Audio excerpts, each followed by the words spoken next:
Hey folks, welcome to the Barbarian's Horde. I'm the Nerdy Barbarian, and today we're looking at some clickbait. Kinda kidding, kinda not, we'll see. This is the WE-XL, designed by Michael Gavac of Gavko knives. You may be familiar with him because of some of his custom models, like this Macro Mako that I'll do a video on in the future, but today we're going to talk about this, and this thing in some ways is better. This is an amazing knife. One of my absolute favorites in the collection at any price. This thing is made absolutely perfectly. It has every feature you might want on it, except maybe one that we'll talk about on Tabletop View, but man, you're getting a lot for your money. At the time of recording, these are still available here and there. Mostly you're going to be looking at WE's site directly, though. That's where I got this one a month or two ago. I had trouble finding this flamed titanium pattern in stock, but once I did, I grabbed it. Once I realized we had it in stock on their website, I should say. A lot of places sold out of them, but they had them for some reason, and there's some discount codes out there. There's links down below, by the way. I have an affiliate link with We, but I don't have a discount code for you. I'm sorry about that. Maybe when I've got some more traction and some more subscribers, you'll get a discount code. Hey, you can help me with that. Click like and subscribe. That'll really help me out, especially here at the beginning. But on this thing, oh man, I don't have a lot to complain about at all. I really want to get up close and show you some of the features this thing's got, so let's go to Tabletop. Okay, when you get the knife, this is how it's going to come. It's in a pretty nice box, heavy duty with this little outer sleeve and the identifying sticker right there on the end. It's just a top lid like that. Paperwork, nice pouch. I like to see that. Nice padded inside that'll be in this plastic sleeve, and there's your knife. Before we get too far into any of this stuff, let's do a comparison, our weight and our length and all that crap. Here we go. There's the PM2. Nums on. You can see it's not too dissimilar in blade to handle and all that from the PM2. It's pretty much exactly the same size. A little more blade though, which is good because this thing's always looked a little goofy to me.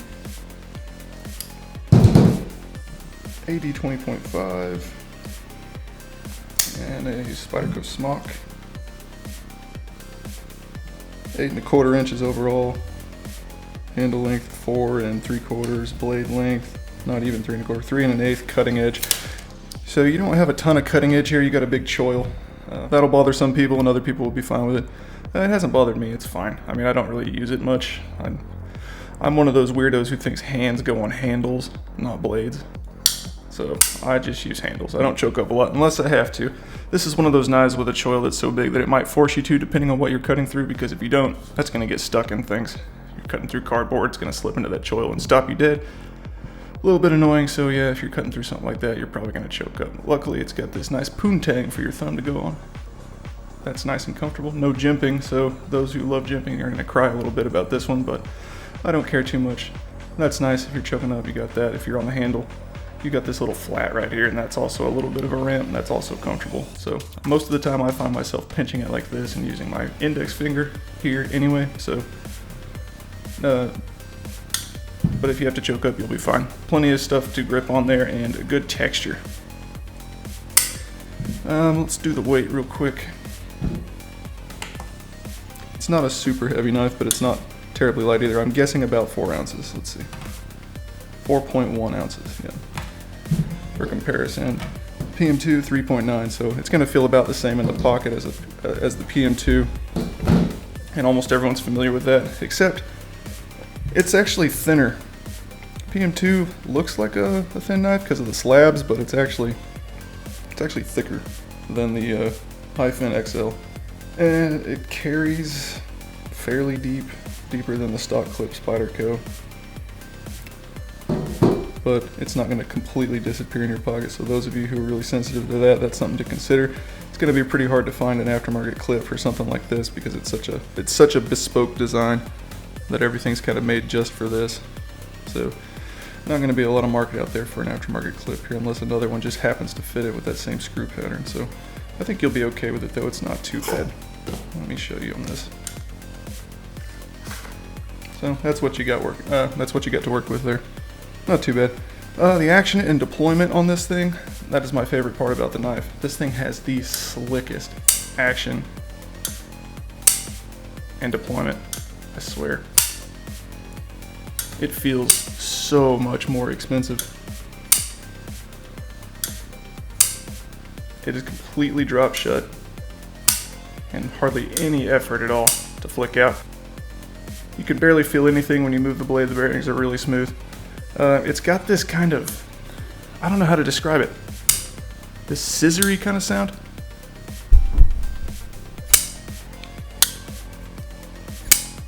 I'm not sure if that's going to come through on the microphone, but it's got this shink kind of sound, like a really sharp pair of scissors, you know? It's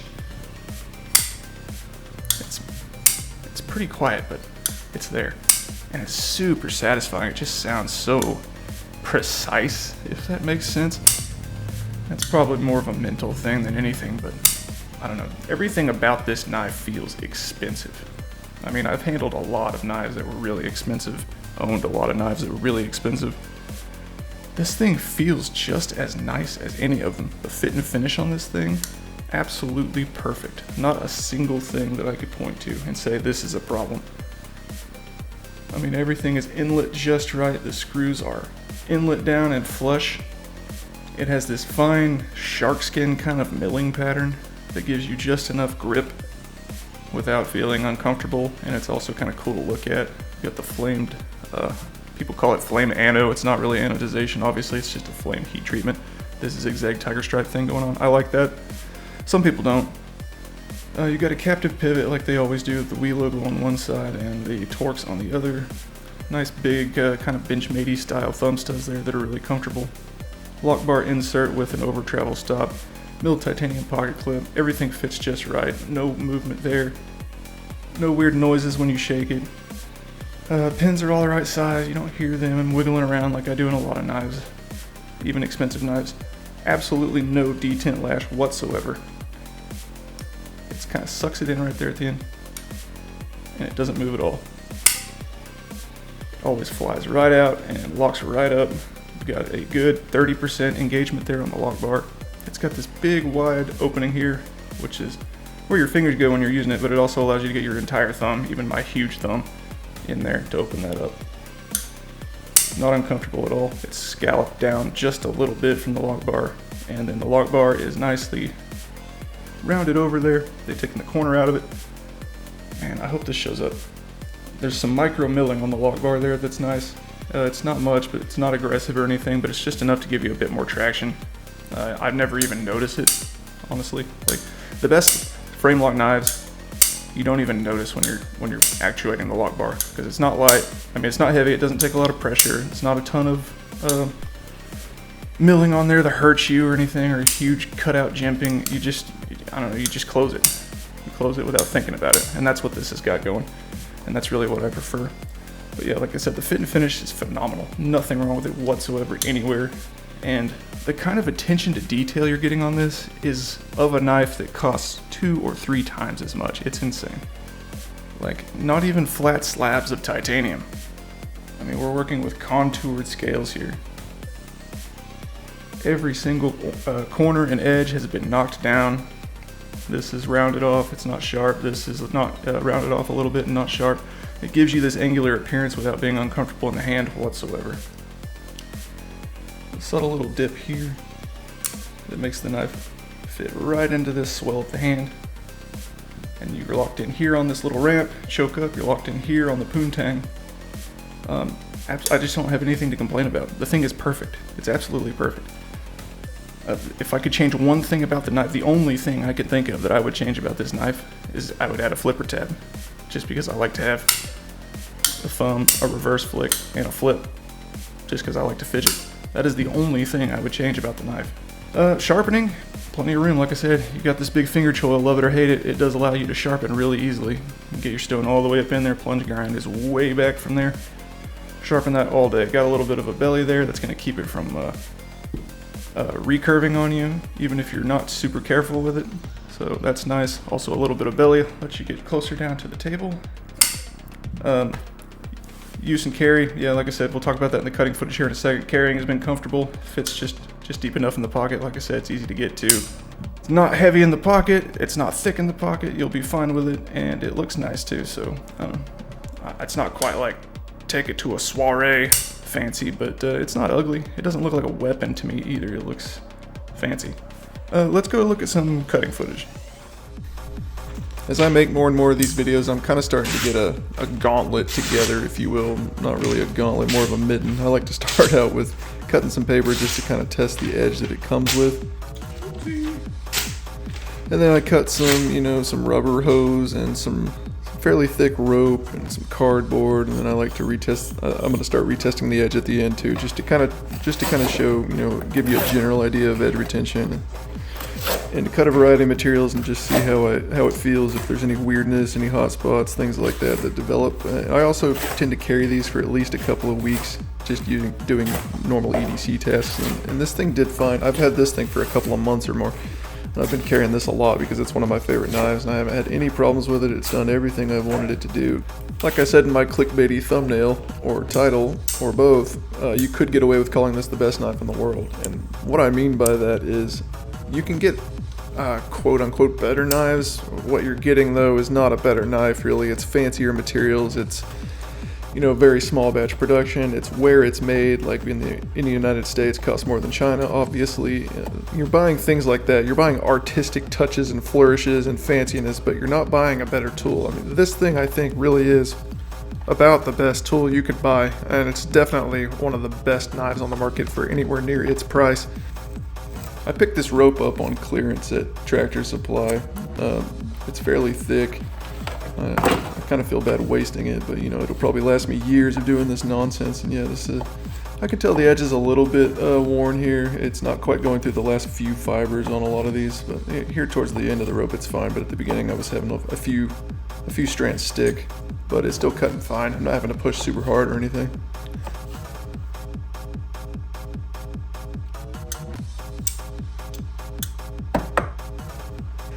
And here you go, I'm testing the paper again at the end. I can tell it's a little bit more dull, but it's still going through this okay. I snagged it a little bit there, see? But it's still going through all right. I mean, this is still a perfectly serviceable edge, even after all that stuff I was doing. It's no longer shaving sharp, though, as you can see. So I decided to take it over and chuck it up in the wicked edge and just strop it and see if I could strop back some of that edge. I'm going to go into fast forward here.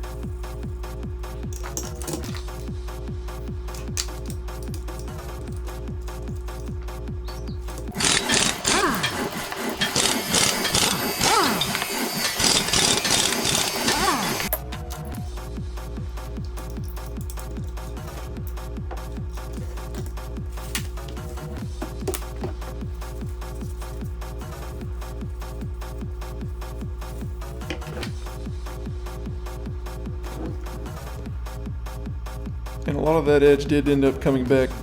I can still tell that it's more used than it was at the beginning of this, but it is shaving again after just maybe 30-45 seconds on the strops with some diamond compound, so that's good.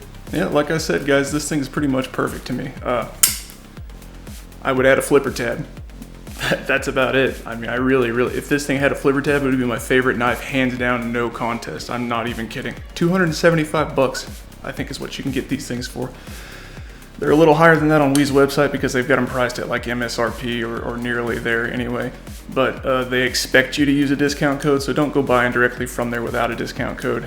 I think, I don't know, Neves maybe has one. I'm not sure. You're going to have to look at a bigger YouTuber. Sorry, hate to do that. I wish I could give you one myself.